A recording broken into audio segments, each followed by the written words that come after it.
Praise the Lord. Welcome to Telugu audio Bible. 52వ కీర్తన. ప్రధాన గాయకునికి. ఎదోమీయుడైన దోయేగు సౌలు నద్దకు వచ్చి, దావీదు అహీమెలెకు ఇంటికి వచ్చి ఉన్నాడని అతనితో చెప్పినప్పుడు, దావీదు రచించిన దైవధ్యానము. శూరుడా, చేసిన కీడును బట్టి నీవెందుకు అతిశయపడుచున్నావు? దేవుని కృప నిత్యముండును. మోసము చేయువాడా, వాడిగల మంగళ కత్తి వలె నీ నాలుక నాశనము చేయనుద్దేశించుచున్నది. మేలు కంటే కీడు చేయుటయు, నీతి పలుకుట కంటే అబద్ధము చెప్పుటయు నీకిష్టము. కపటమైన నాలుక గలవాడా, అధిక నాశనకరములైన మాటలే నీకిష్టము.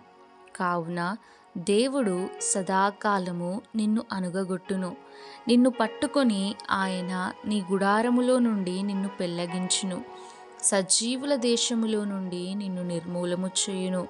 నీతిమంతులు చూచి భయభక్తులు కలిగి, ఇదిగో దేవుని తనకు దుర్గముగా నుంచుకొనక, తన ధన సమృద్ధియందు నమ్మిక ఉంచి, తన చేటును బలపరచుకొనినవాడు వీడే అని చెప్పుకొనుచు వానిని చూచి నవ్వుదురు.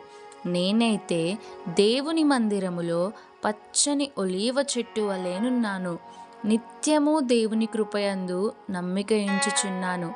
నీవు దాని నెరవేర్చితివి గనుక నేను నిత్యము నిన్ను స్తుతించెదను. నీ నామము నీ భక్తుల దృష్టికి ఉత్తమమైనది. నేను దాన్ని స్మరించి కనిపెట్టుచున్నాను. ఆమేన్. May God bless you.